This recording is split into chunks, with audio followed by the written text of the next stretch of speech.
Il y a un paradoxe chez les gens dont le patronyme renvoie à un lieu.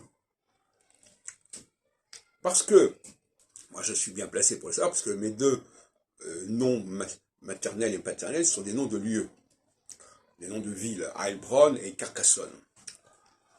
Mais le paradoxe, c'est que ce ne sont pas des noms qui sont donnés sur ces lieux. Parce qu'à ce moment-là, tous les gens qui sont dans ce lieu-là porteraient le même nom.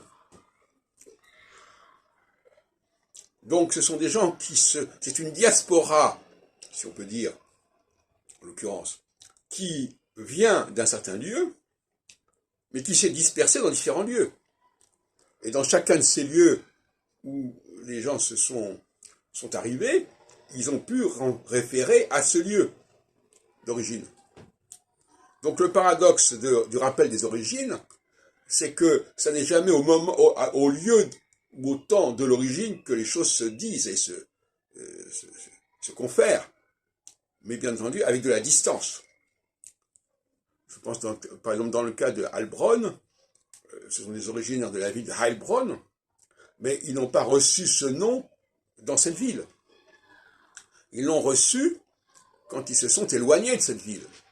Et quand là où ils étaient peut-être les seuls à venir de cette ville. Voilà quelque chose auquel on ne pense pas. Et c'est intéressant au niveau du rayonnement.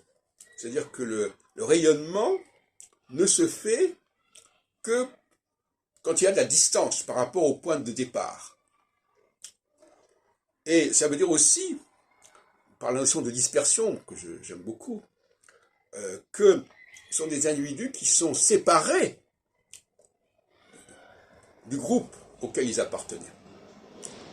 Qui se sont dispersés, justement, qui se sont répartis, qui ont essaimé, et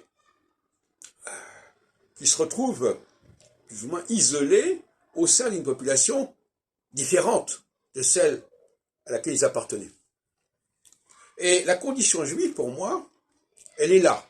Elle est dans la dispersion.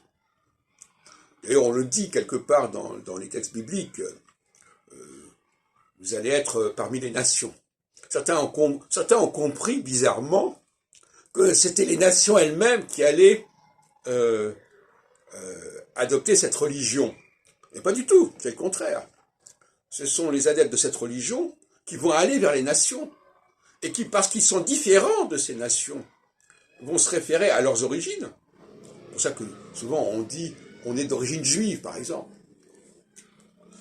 Origine, ça veut dire on vient d'un certain lieu, d'un même lieu éventuellement, mais on est là par rapport à une population différente.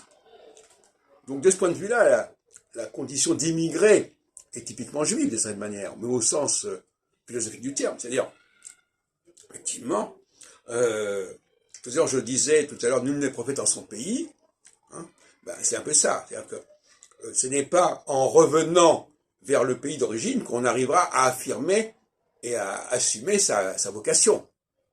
Hein, ça va de soi. Vous voyez ce que je veux dire.